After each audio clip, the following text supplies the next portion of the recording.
جیسے بندہ روزہ رکھ رہا ہے، اب آپ نے روزے کے کافی سارے فوائد بھی آپ نے بتا دیے، تو یہ فوائد کیا اس بندے کے لیے بھی ہوں گے جو اس روزے کے اندر بھی مثال کے طور پر سحری کے وقت بھی اتنا کھا لیتا ہے کہ آگے افطاری کے ٹائم سے پہلے جو ہے وہ اس کا ہاضمہ ہی نہیں ہو پاتا، اتنا کھاتا ہے، پھر وہ جو ہے افطاری کے بعد کھانا شروع کر دیتے ہیں اور لگے رہتے ہیں صبح سحری تک، کبھی کوئی چیز کھا لی کبھی کوئی، اتنا کھاتے ہیں، تو ان کے لیے بھی کوئی فائدہ ہوگا پھر موٹاپے کے لحاظ سے؟ ہاں یا پھر اس میں سر یہ ہے کہ میں ناظرین کو بتانا چاہوں گا کہ سب سے بڑی جو چیز ہے اس میں کہ آپ جو ہے نا معمول کے مطابق کھانا کھائیں، ایک روٹین بنائیں، صحیح، ہاں ہلکی جو بھوک رکھ کے کھانا کھائیں، معیار کا کھانا کھائیں، اچھا کھانا کھائیں، گھریلو کھانا کھائیں، اچھا، ٹھیک ہے، ہوٹلوں سے پرہیز کریں، اچھا، ٹھیک ہے۔ اس سے یہ ہے کہ آپ کو پتہ ہے کہ میں نے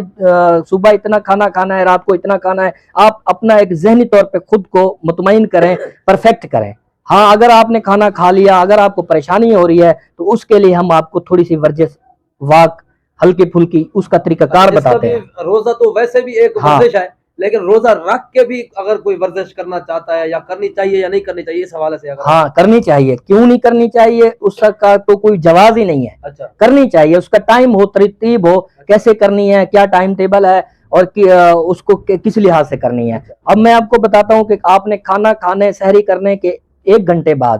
10 سے 15 منٹ کی آپ نے واک کرنی ہے۔ واک سے مراد یہ ہے آپ نے دوڑ کرنی ہے نہیں، آپ نے تھوڑا فاسٹ چلنا ہے،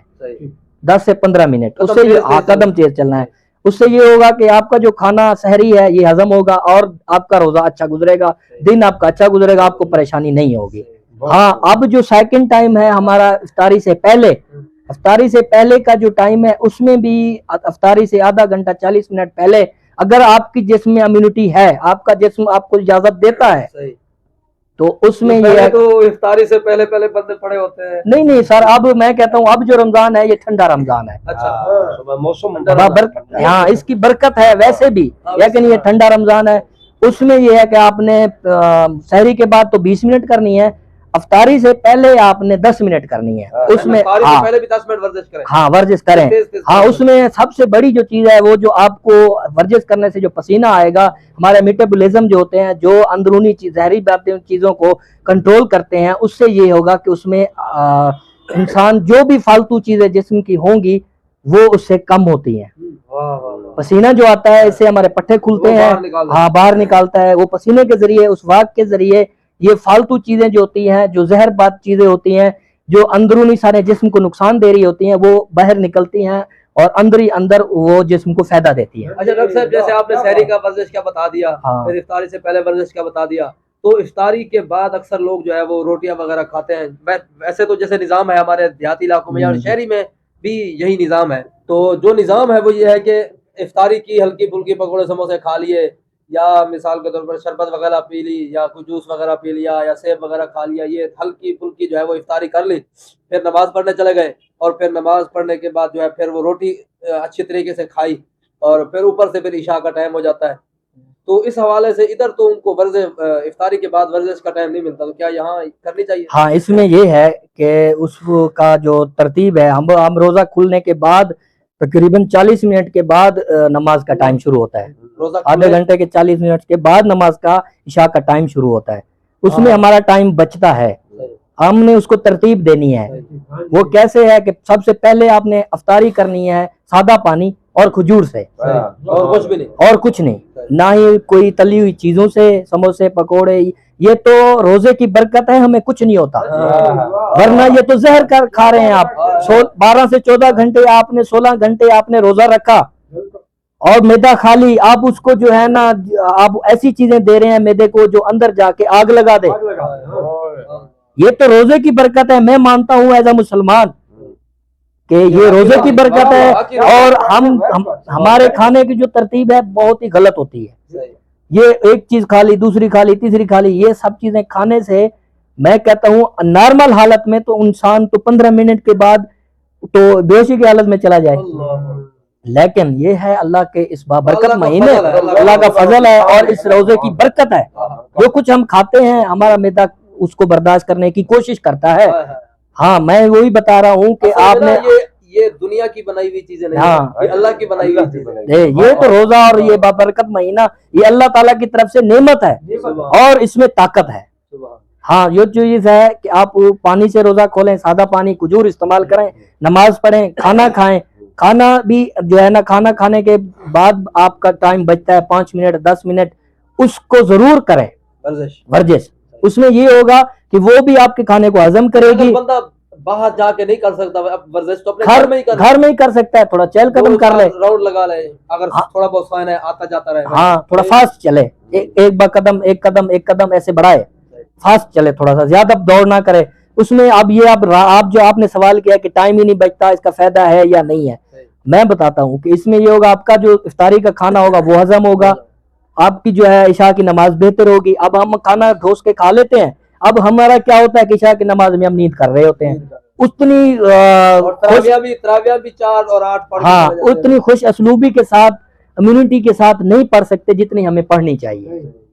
اس سے یہ ہوتا ہے کہ وہی ہماری غذا ہمیں نقصان کر رہی ہوتی ہے۔ نماز تو ویسے بھی ایک ورزش ہے، ہاں لیکن وہ ورزش پھر نماز میں ہی ہوتی ہوگی، اگر اس سے پہلے ہم ورزش کر لیں تو ہم فٹ ہو جائیں گے، کھانا ہضم ہوگا، ہمارا ایکٹیو ہو جائیں گے۔ اچھا ڈاکٹر صاحب، ایک آپ ماشاءاللہ ڈاکٹری شعبہ سے تعلق رکھتے ہیں آپ، تو اگر بندہ بیمار ہو جاتا ہے روزے کی حالت میں یا کچھ ہیلتھ ایشوز اگر ہو جاتے ہیں بندوں کو، تو کیا وہ اس روزے کی حالت میں ٹیکا وغیرہ لگوا سکتے ہیں، یا کوئی ایسی چیز جو بندہ منہ میں رکھ لیتا ہو اور کھلے نہ،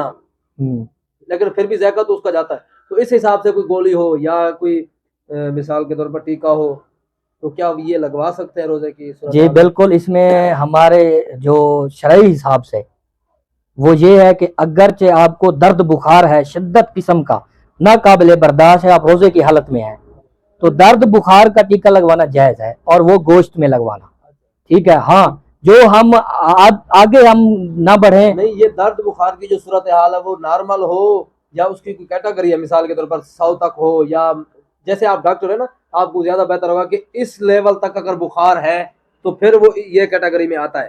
اس کا 104 پہ ہو 105 پہ ہو، یہاں 104-105 پہ تو انجیکشن نہیں لگوانا چاہیے، احتیاط کرنی چاہیے، اس کو جو ہے نا کولڈ پٹی کرنی چاہیے، مثال ٹھنڈک دینی چاہیے، نہلا دیں، ٹھیک ہے، یا اس کی جو برف والی ہیں یا سادے پانی سے ٹھنڈی پٹیاں کریں، پوسی کریں جیسے ہم کہتے ہیں، اس سے یہ ہوگا ڈاؤن ہو جائے گا، ٹھیک ہے۔ پھر آپ جو بتا رہے ہیں کہ ٹیکا لگوانے کی اس کنڈیشن میں یہ ہے کہ اگر آپ کو 100 پہ بخار ہے، 99 پہ ہے، 101 پہ ہے، تب بھی آپ لگوا سکتے ہیں۔ اور اگر درد آپ کو درد برداشت نہیں ہو رہا، درد ہے، بخار ہے، ناقابل برداشت ہے، اب بخار کے علاوہ ہمارے سر میں درد ہے، ہماری داڑھ میں درد ہے، جسم کے کسی حصے میں بھی درد ہے، آپ گوشت کا انجیکشن IM آپ لگوا سکتے ہیں۔ اور اگر وہ ناقابل برداشت یہ نہیں ہے کہ آپ عادی بنے ہوئے ہیں، میں تو ڈیلی لگواتا تھا، یہ ہوتا تھا، یہ نہیں کرنا۔ عادت سے ہٹ کے ویسے بھی اگر کسی بندے کو درد پڑ جاتا ہے جتنا وہ برداشت کر سکتا ہے اتنا تو وہ کرے، اور ہاں ایسا برداشت کرے، اگر نہیں برداشت ہوتا پھر لگوائے۔ ہاں اور جو ہے اگر مریض کی حالت بہت زیادہ خراب ہو گئی ہے، اس کی نیم بے ہوشی میں چلا گیا ہے یا بے ہوش ہو گیا ہے، تو اس کی جان بچانے کے لیے ضروری ہے کیوں کہہ رہا ہوں ضروری ہے کہ انسان قیمتی ہے، ٹھیک ہے۔ روزے کا ایک مجبوری، ہاں روزے کا کفارہ ہو سکتا ہے، قضا ہو سکتا ہے، لیکن انسان کی جان کو خطرہ ہے اگر تو آپ روزہ توڑ سکتے ہیں، ٹھیک ہے۔ یہ جو ہے اب اس میں یہ ہے کہ جس میں جو نہیں کرنا، جو انجیکشن نہیں لگوانے، وہ یہ ہے کہ آپ نے بنایا ہوا ہے کہ میں نے ڈیلی جو ہے نا طاقت کا انجیکشن لگواتا ہوں، ویسے بھی میرے جسم میں طاقت آ جائے، ایک تو وہ نہیں کرنا۔ ویسے بھی کسی حالت میں آپ طاقت کا انجیکشن لگوائیں گے خود بخود آپ روزہ توڑ دیں گے، اور ویسے بھی اس کے لگوانے کا کوئی فائدہ ہے؟ وہ ذہنی طور پہ لوگوں کے ذہن میں ایک ذہنی طور پہ مطمئن ہو چکے ہوتے ہیں، ورنہ تو فائدہ بھی ہے لیکن اس میں قدرتی چیزیں کھائے۔ دیکھیں ہم یہاں بھی آتا ہے کہ یہ ہمارا جو روزی کا ذریعہ ہے، لیکن پھر بھی میں بتاتا ہوں کہ آپ اپنی غذا بہتر کریں، ٹھیک ہے، ٹائم پہ کھانا کھائیں، ہوٹلنگ بند کریں، گھر کی دیسی چیزیں استعمال کریں، تو ان چیزوں سے آپ کے جسم میں جو طاقت بنے گی وہ طاقت کے انجیکشن لگوانے سے نہیں بنے گی۔ طاقت کے انجیکشن لگوانا ایک فوری طور ایک چیز کو حل کرنا ہے، مستقل حل نہیں ہے، مستقل حل اس میں نہیں ہے۔ ڈاکٹر صاحب ماشاءاللہ آپ نے ایسی کمال کی باتیں ہمیں بتائی ہیں جن کا ہمیں پہلے سے علم نہیں تھا، اور کچھ ڈاکٹری لحاظ سے جو آپ نے باتیں بتائی ہیں یقیناً وہ ہمارے لیے شاکنگ نیوز سے کم نہیں ہے، کیونکہ اس وجہ سے کہ ہم جو ہے اس کے حوالے سے بہت کم جاننے کی کوشش کرتے ہیں، بہت کم جو ہے معلومات لیتے ہیں، تو اس وجہ سے ہمارے لیے یہ شاکنگ نیوز تھی۔ جی تو بہرحال آپ کا کمال مہربانی، آپ تشریف لے آئے۔